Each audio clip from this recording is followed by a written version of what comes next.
Good morning, ladies and gentlemen.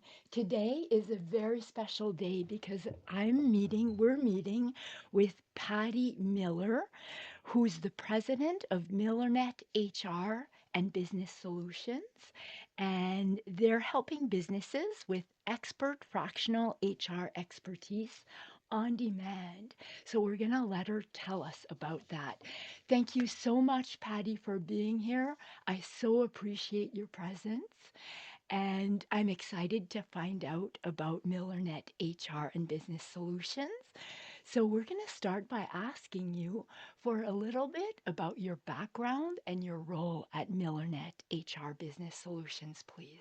Awesome. Well, firstly, thank you so much, Carolyn, from the bottom of my heart. It's a true pleasure to be speaking with you, and I love all the great work that you're doing. So, kudos Oh, to you. thank you. So, Oh, yes, my say hello, pleasure. hello. I'm Patty Miller. I'm the person. I'm the person who business owners call when they're thinking, okay, we need real HR help, not HR theater. So, I'm a fractional CHRO and a leadership advisor. I've been doing this for a long time. I built my business, Millernet HR and Business Solutions, because I saw too many good companies bleeding money through people problems that were totally fixable. And here's what makes me different is I'm not trapped inside one company's four walls. I've worked across industries and across the country and in the US and in Europe. So I bring leadership styles. I'm familiar with all the various leadership styles. I've worked across even every messy human situation you can imagine. So I bring pattern recognition, speed, and neutrality. I've personally hired over 2,300 people with a 94% retention rate in their first year, which is 12 months or better.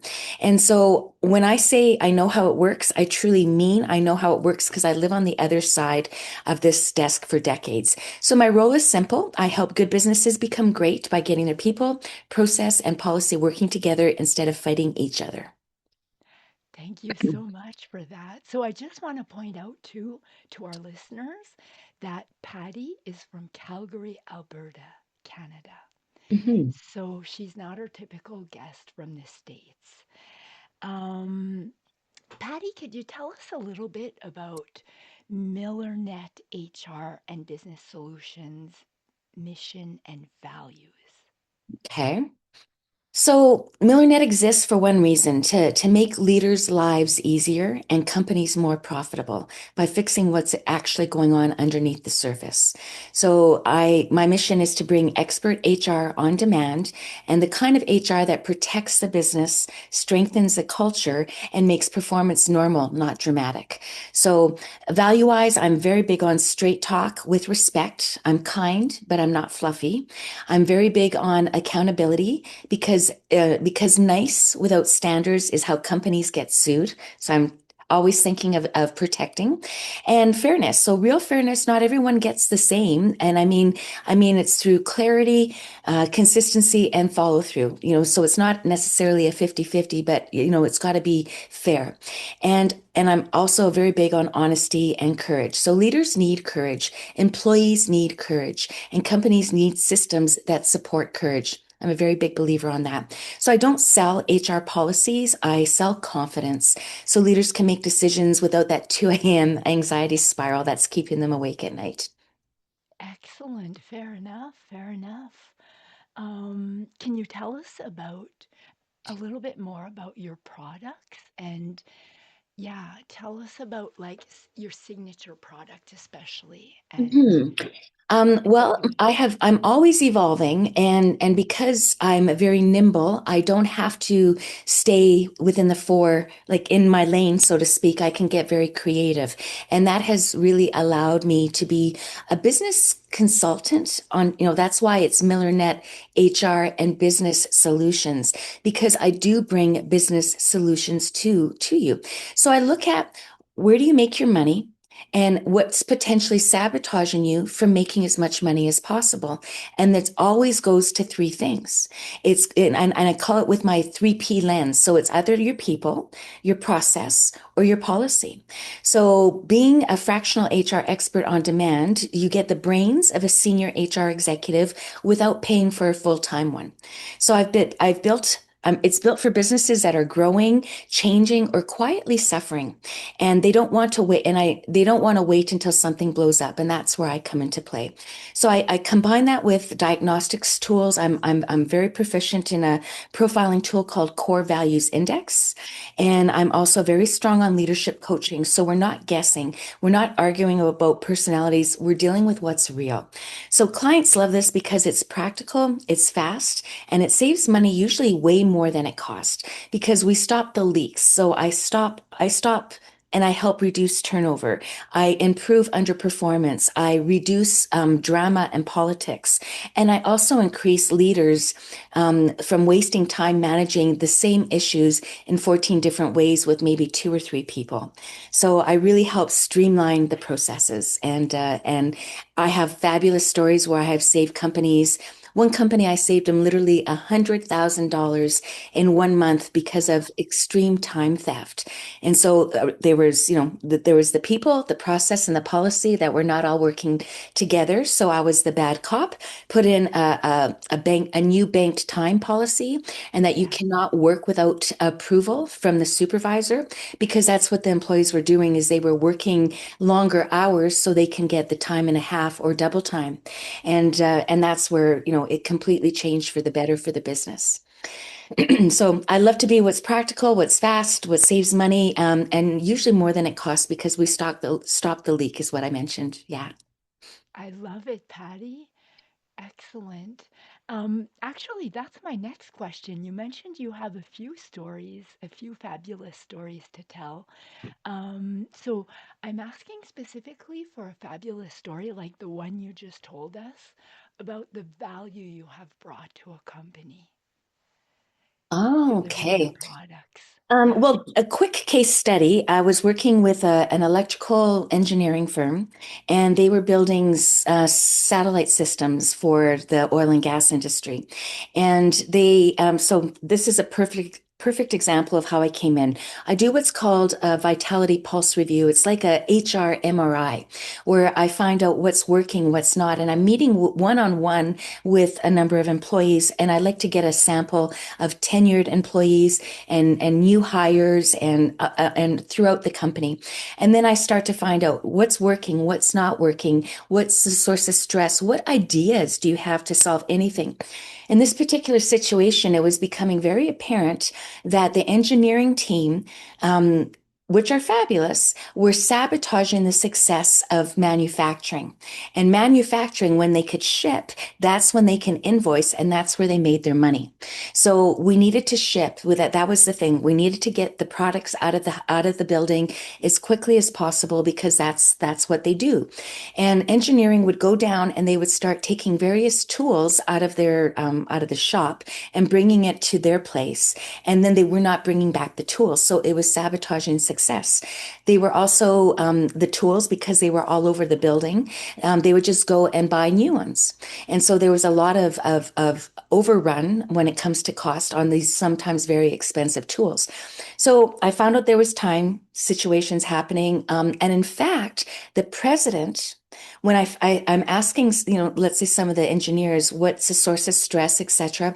And there was three people that actually brought up that the president was part of the problem. And it's interesting. He's an ideas guy. He's very passionate. He was doing nothing wrong. But what he was doing that was frustrating for his team is he would say, "Hey, come with me. I have an idea." And he would take that engineer who was in flow, who was in a concentrated state, and he would begrudgingly go with the president. And then they would complain to me saying, "It takes me half a day to get back to where I was." And so Mm, when I gave my final report and I was sharing with the president that, you have every right to ask of their time, but be a little bit more forewarning. Don't just spontaneously take them. Can we talk at 1 o'clock? Can we meet after lunch? Can I see you before you leave? And that completely eradicated the frustration they were having with the president. But when he got my report, he didn't want to talk to me for a day or two because it kind of wounded him. But after that, he says, it hit me hard.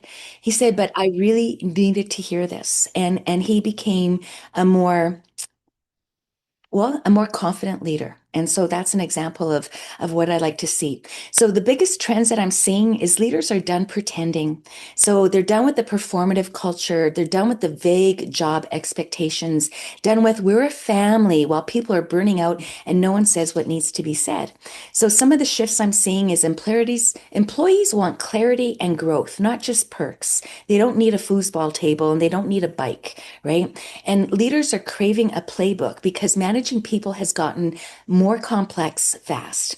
And companies are realizing that hiring isn't the hard part anymore. It's keeping the right people. That's the hard part. So also this is important. More organizations are waking up to the fact that conflict isn't a bad culture sign.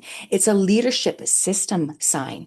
And if your workplace has constant tension, you don't need a pizza party. You need better conversations, better role design, and better accountability. Hmm. Well, first of all, thank you very much for that story and the varied factors that affect the outcome. Um, I think that makes it definitely more tangible for our listeners. And yeah, those are interesting trends. Are there any other trends that you see in the HR space and in the space that you're working in? Yeah, I think some of the challenges, which can be an opportunity, right, is the quiet chaos. So it's a common conversation I've been having, I would say, for the last year.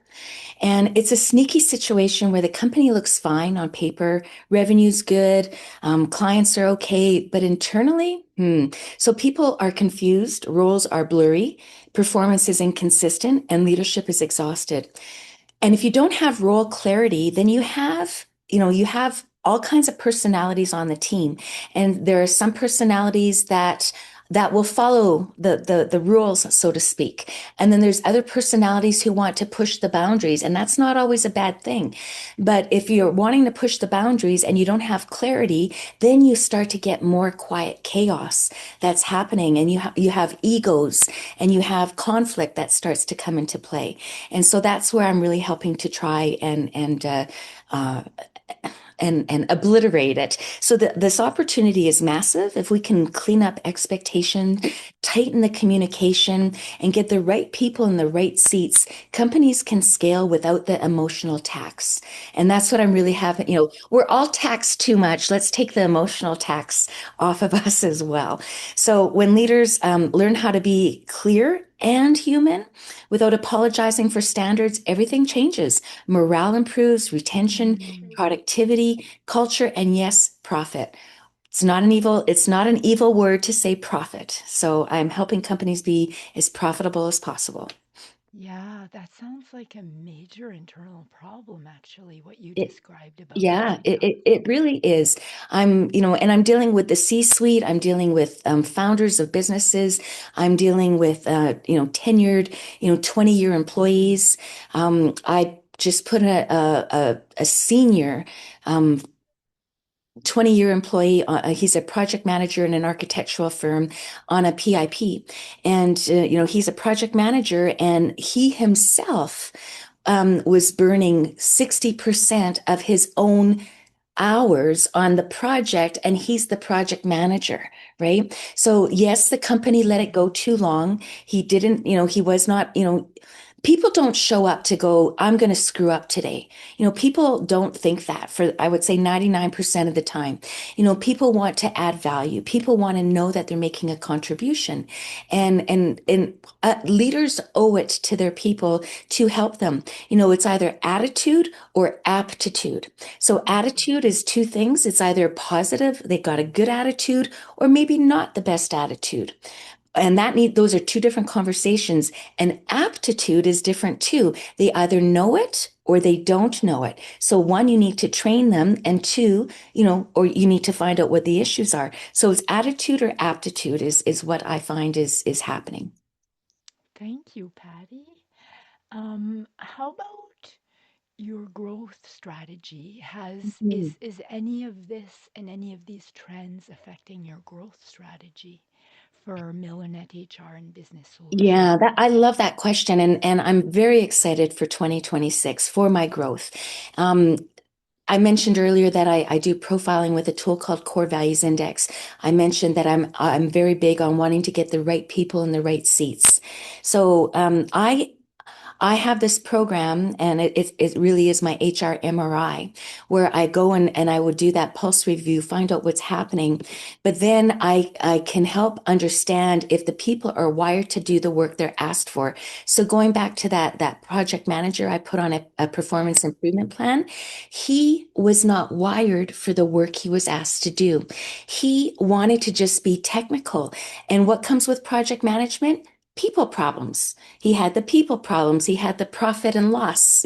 He had quality assurance, quality control. He had to deal with the vendors and the suppliers and the bid. All he wanted to do was hammer out code, right? And so he was not wired for the work he was asked to do. And that made him feel bad, and the business was all irritated. And so honor who you are, people. If you're not loving your job, and if it pulls from you and takes from you, and it doesn't give back to you, then you're in the wrong role. So honestly, do try find opportunities that challenge you, and that you have some control over. I know when we were talking before, Carolyn, I wanted to bring up a story on being different. So I mentioned I've personally hired over 2,300 people in 25 years, and I like different. Different is notable and noticeable. And think about all your competition are the people you're graduating with, or everybody, of course, who's applying for that role. So you need to show how you're going to be above and better than everybody else that's applying for that specific role too. So basically, I'm helping people get the people in the right seats. But the best part is I'm giving a customized playbook for the leader.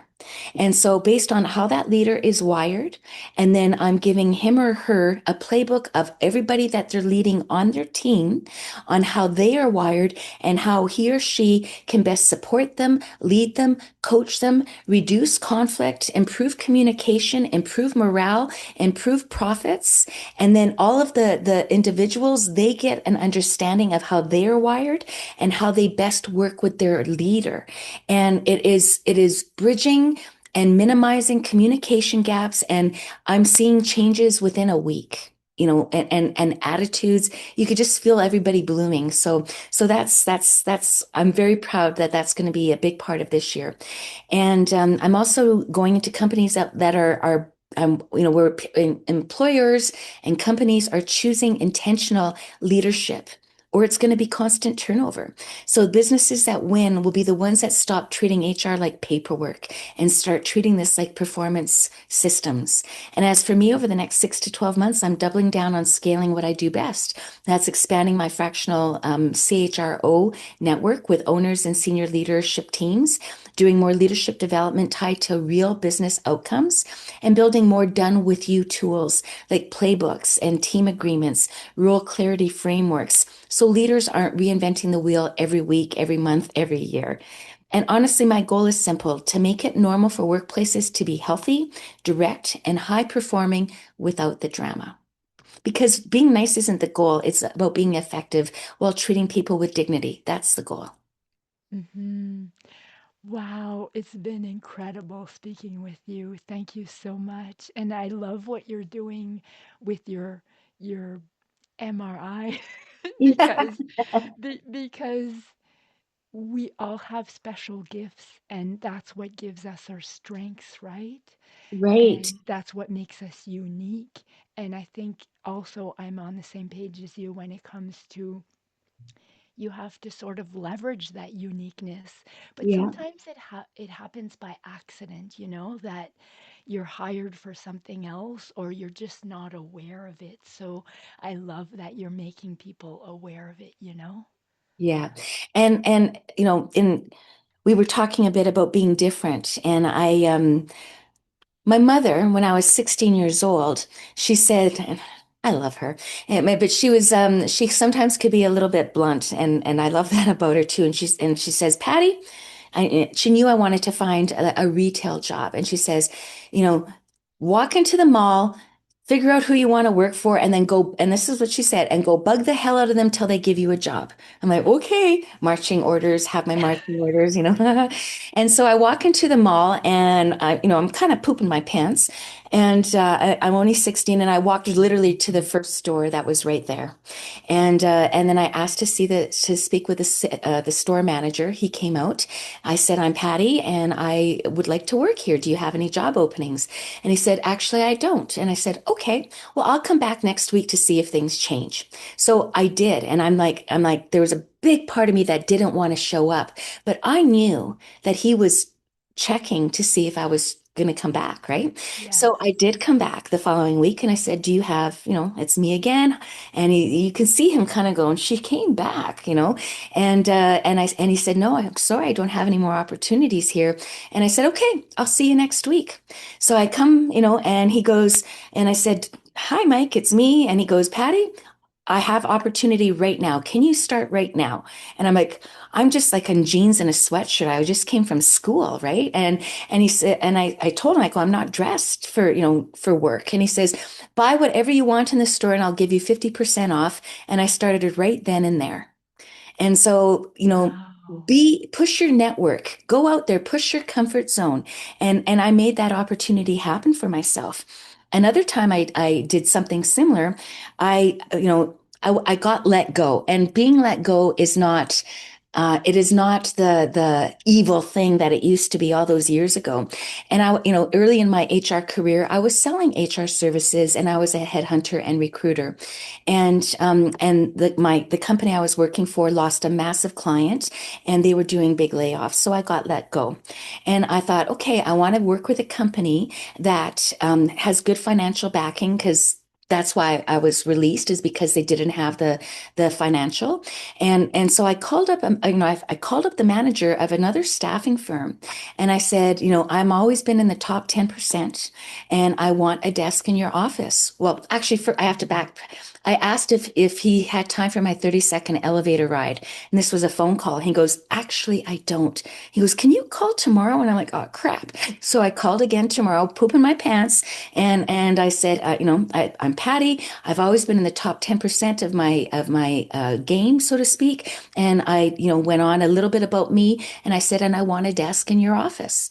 And they created a job for me. And in fact, they didn't even have a desk. Oh, My desk was at the end of this hall and it opened up a little bit and that's where all their storage was, all the boxes. So they moved the boxes to the perimeter of the storage area and I had a desk sitting in between that. And I created the job for myself. So I'm just sharing these stories, is it uncomfortable? Hell yeah. Is it is mm, it is it pushing your comfort zone? Hell yeah. But the nice thing about comfort zones, it's not like a balloon. When you blow up a balloon and then it goes back, it kind of doesn't go back exactly the same, but it loses its air. That's not what comfort zones are like. When your comfort zone is here and now your comfort zone is there, that's your new normal. And I want mm, everybody to push their comfort zone. Be hello, be friendly, be love. Be love people. How can if you're looking for bad things, you will find everything bad that you want to find. If that person's a jerk, oh, you'll find many good reasons to confirm your story. Maybe that person's going through difficulties. We're so hard on each other and we're hard on ourselves. So I'm a very big believer in the power of the mind and managing your inner dialogue. And something I say all the time to when I'm doing leadership training is anything that follows in your head, when you say to yourself, I am, anything that follows that word I am to yourself better be positive because your psyche is getting it. Oh, I'm fat. I'm this. I'm that. I'm an idiot. Oh, that was stupid. When you say negative things like that, you're telling yourself how you are. But, I messed up, but I'm learning. I won't do that again. When you can give mm, yourself grace, right? We mm, all have our saboteurs in our head, our judges, our perfectionists, our pleasers, right? And it's human nature to not take action because we're safe if we don't move. But, mm. and that's the lizard brain, right? So we need to push our comfort zone, believe in ourselves, and not give our power up. We don't, opinions. I'm gonna take me with a grain of salt if you need to if you need to buzz this out. But opinions are like assholes. Everybody has one, right? And so mind over matter. If you don't mind, it doesn't matter. So don't let things hit your heart, and don't let it, don't take your work, because it's not who you, it's not defining you. You define you. Thank you so much for that. Finally, your mom pretty much had a good idea about the growth mindset, and I think it rubbed off on you, Yeah. Patty. Yeah. So you got anyone can reach Patty at her LinkedIn profile and notice the spelling of her name. It's Patty, P With a A T Y. T Yeah. Y, Miller, Miller. And you can also reach her on her website, www.millernet.ca. And Patty, do you have any final wise words for our listeners? I think you pretty much said what's I said, important yeah, to thank you. you. You know,